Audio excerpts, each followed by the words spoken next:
Kebangkitan Mason Mount di Manchester United hadir seperti babak baru yang tak dapat diprediksi siapapun, terutama setelah 2 musim awalnya dipenuhi kekecewaan, cedera, dan pertanyaan tentang layak tidaknya ia menyandang nomor punggung 7. Sebuah nomor keramat yang selama lebih dari 1 dekade seperti enggan bersahabat dengan siapapun setelah kepergian Cristiano Ronaldo.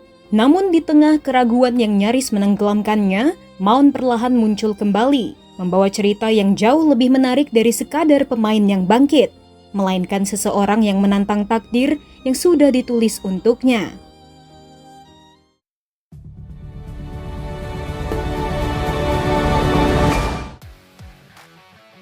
Sejak dibeli dari Chelsea pada tahun 2023 dengan harga 55 juta pounds, Mount lebih sering berdiri sebagai simbol ketidakpastian sebagai bakat besar yang tak pernah utuh terlihat. Pemain serba bisa yang tak pernah menemukan posisi pasti, dan sosok yang begitu diharapkan namun justru terseret dalam pusaran cedera yang membuatnya digelari makhluk mitologi oleh para penggemar karena jarang muncul di lapangan.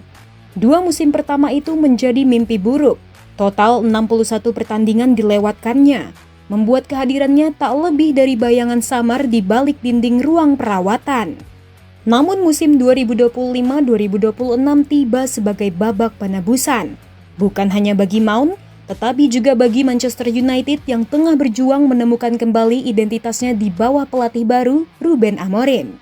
Transformasi dimulai dari sesuatu yang sederhana. Mount kembali fit, konsisten, dan akhirnya dapat dipercaya.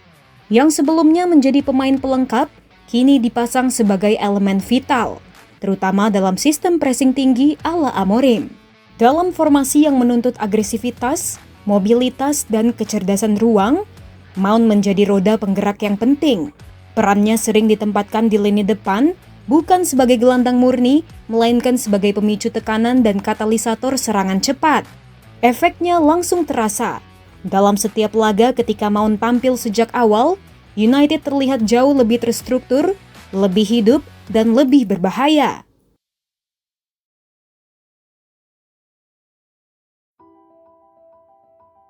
Mount membuka musim dengan performa meyakinkan melawan Fulham dan Burnley, lalu menjadi penentu kemenangan melawan Sunderland.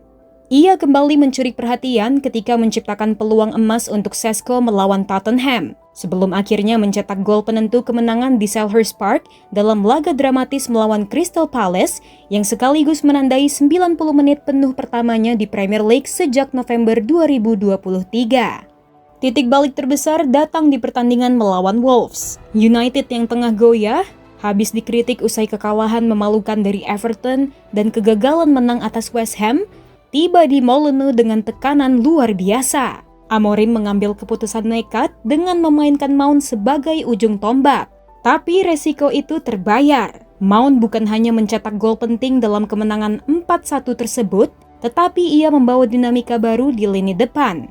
Melakukan pressing tanpa henti, membuka ruang bagi Bruno Fernandes dan Bomo, serta menghidupkan transisi cepat United yang sebelumnya tumpul. Dengan kemenangan itu, United kembali ke 6 besar, menempel Chelsea, dan memangkas jarak dengan papan atas. Yang lebih penting, kehadiran Mount dalam starting 11 terbukti menjadi pembeda. United jauh lebih efektif ketika ia bermain dan jauh lebih rapuh ketika ia absen. Perlahan namun pasti, Mount menepis stigma korban kutukan nomor 7. Dari pemain yang diragukan menjadi pilar utama, dari nomor 7 yang dianggap terkutuk, menjadi harapan baru. Jika Mount mampu menjaga konsistensi dan tetap fit, maka bukan tidak mungkin musim ini menjadi musim ketika kutukan itu benar-benar berakhir dan Manchester United akhirnya kembali memiliki nomor 7 yang layak mereka banggakan.